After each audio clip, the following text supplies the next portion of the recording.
I'm going to go over the basics of tying a zig. The real nitty gritty bits, the real basics. If you're new to fishing, you've heard a guy next to you, he's having it off on zigs. This is my go-to scenario of how I would fish a zig. So sit back, get your little pen and paper, make some notes of the bits you need to get. And hopefully next time you're out on the bank, you can nick one on a zig when they're not feeding on the bottom.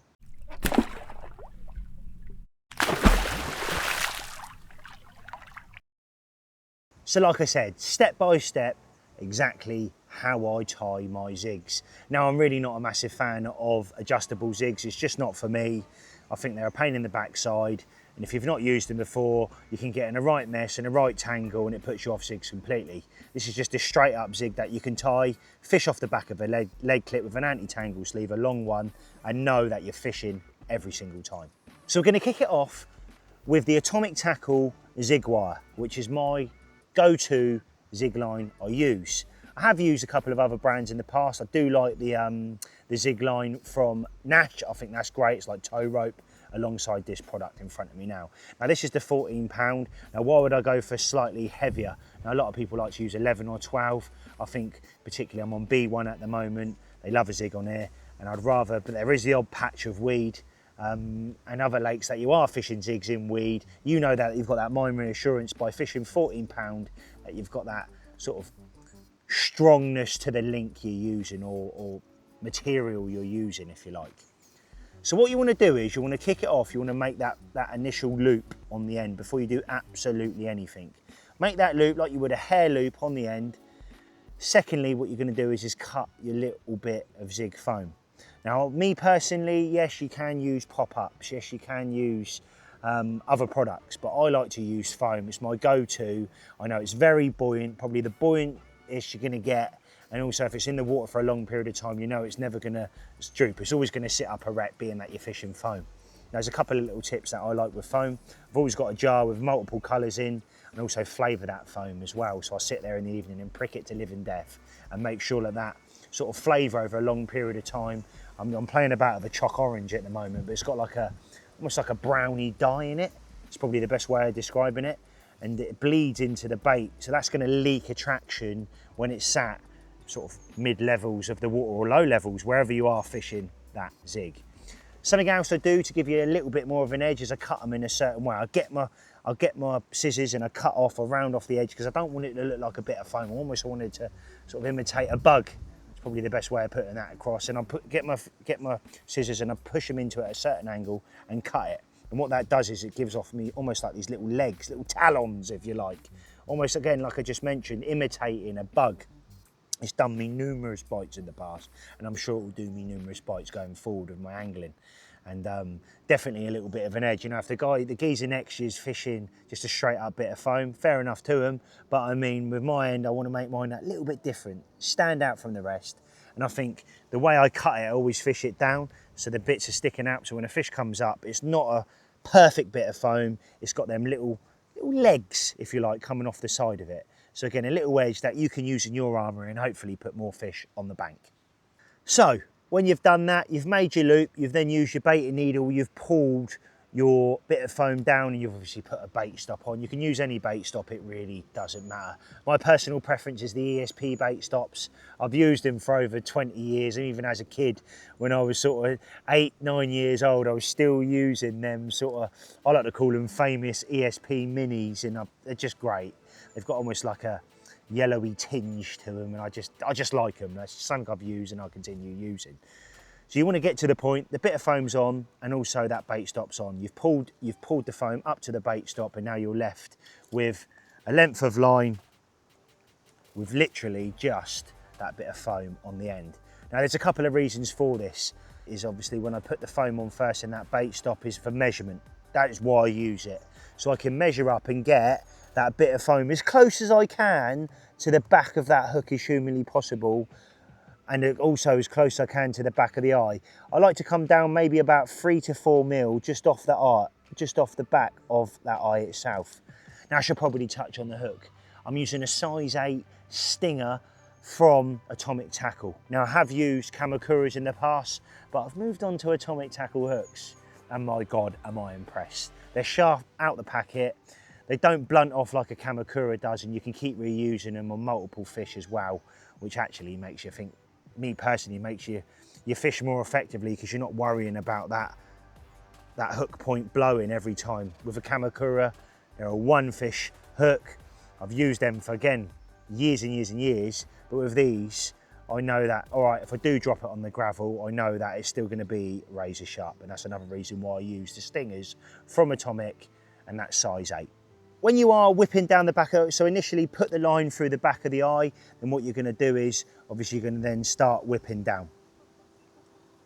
Whipping down, again, down to personal preference. Me, about 7 to 8 turns down, and again, I'm gonna go through the back of the eye so it kicks it back out, and then you will be left with your bit of foam, your zig wire, and obviously it's straight up to the back of the hook. Now, you could probably catch fish on that, but in my eyes, I wanna be that little bit more sort of clever, if you like, when I'm fishing zigs, and that little bit more refined in what I'm doing. That's when the medium kicker from Corda comes into play. Now, I use a medium because it works perfectly, and I mean perfectly, with a size 8. You can pull it over the back, and I know it's not going to pull off on the cast.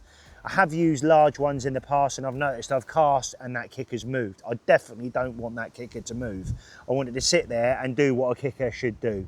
Push it down onto the back of the eye, push it firmly up to the back of that foam, making sure that sort of 3 to 4 mil off the back of the kicker. The whole point of it is kicking back towards, obviously, the point of the hook, which is going to make it really aggressive. So when a fish does whack it, it's going to turn round, go into the bottom lip of that fish's mouth, and then it's bottom lip business. Game over. You're hooked into it, you get that screaming run, or with a zig sometimes you get a couple of beeps and then you hit that rod. You're in contact with the fish. Now, before I move any further, me personally, I like to use a leg clip on this scenario, a straight up leg clip. I'll cut the leg clip back and also put the rubber just on. Why is that? I want that lead to discharge. I want it to come off, and I want the fish to come up in the water. If you're fishing a 15-foot zig and you've got a 5-ounce lead on, it can be a bloody nightmare. So something from my end, something that you can use your end, is, like I said, cut that clip down and also just push that rubber on. If you don't want to cut the clip down, that's fair enough. Just push the rubber on ever so slightly. So just push it on ever so slightly so you know when the fish up, it shakes. Obviously the lead's going to eject, the fish is going to come up in the water. You've got to the point, obviously I've pushed that kicker down, like I said, and it's all lined up nicely. So I sit there making sure it's in complete line with obviously the point of the hook. It's sitting off the back there with the foam itself. That looks naughty. Now that is going to sit in the water like so. Now obviously I've just done a short link to show you for demonstration purposes, but one thing I will say is with this is obviously you need an anti-tangle sleeve. Now I strongly advise you don't use a tungsten anti-tangle sleeve. You want that anti-tangle sleeve to be buoyant. Use a zig anti-tangle from various different companies, but head over to Tommy's Tackle and I'll go into that in a little bit more depth in a second. You want that to be sitting up, the anti-tangle sleeve to aid your line sitting up in the water. And one last tip for me is putting that little bit of foam on. So foam before you cast, it's going to aid that buoyancy. It's going to come straight to the top. The anti-tangle sleeve is going to push it in. Also, if you've got foam there as well, if you are fishing in low level weed, it's also going to aid that and make sure it sits up properly as it should, as a zig. That's the whole point of it. Now I've done very well over the winter period, particularly up linear fisheries on like 3-4 footers. As I come into the warmer months and the fish are sitting right up in the top of the water, obviously I move on to higher levels. I like fishing straight up zigs like I've already mentioned. Now if I'm fishing, saying for scenario sakes, 15 foot of water, I'll always start at 15 foot and then I'll take a foot off and drop it down, take a foot off, drop it down. Now what do I mean by that? I can't do that when it's out in the water because it's not an adjustable. I'll reel it back in, take off a foot.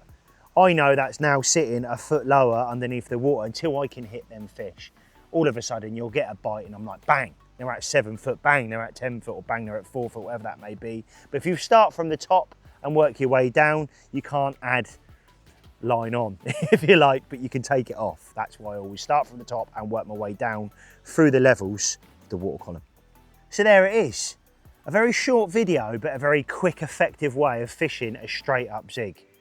Garden of foam, a size 8 hook from Atomic Tackle, that kicker from Corda, like I've mentioned, zig wire, and £14 to give you that mind reassurance that you've got that little bit more, if you like, when you hook into something ridiculous, whether it's 30 plus, 40 plus, you know, the last thing you want to do is lose it. If you're fishing 10-pound line, it gets connected into weed. The lead hasn't ejected for some reason, it can cause problems. So by fishing that 14-pound zig line, you know that I've got that.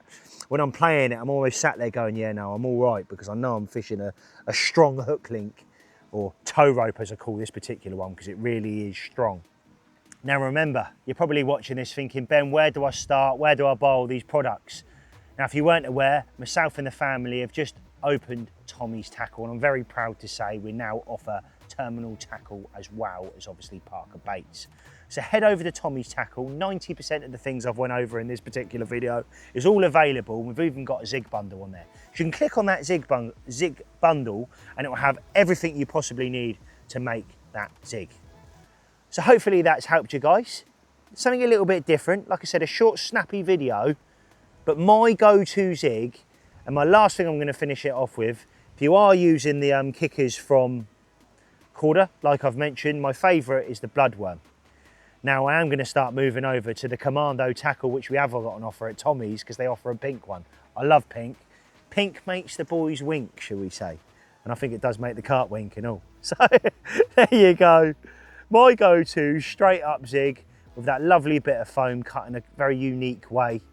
And hopefully you've liked this video and something you can take away from this video as well, and hopefully use zigs in your own angling, guys, if you're new to zig fishing, and put some fish on the bank. If you're not catching them on the bottom, try zigs, even if it's on one rod. If it's me, it's either go all in or don't bother at all. I'll put all 3 rods out at different depths and then try and find them like I've just mentioned.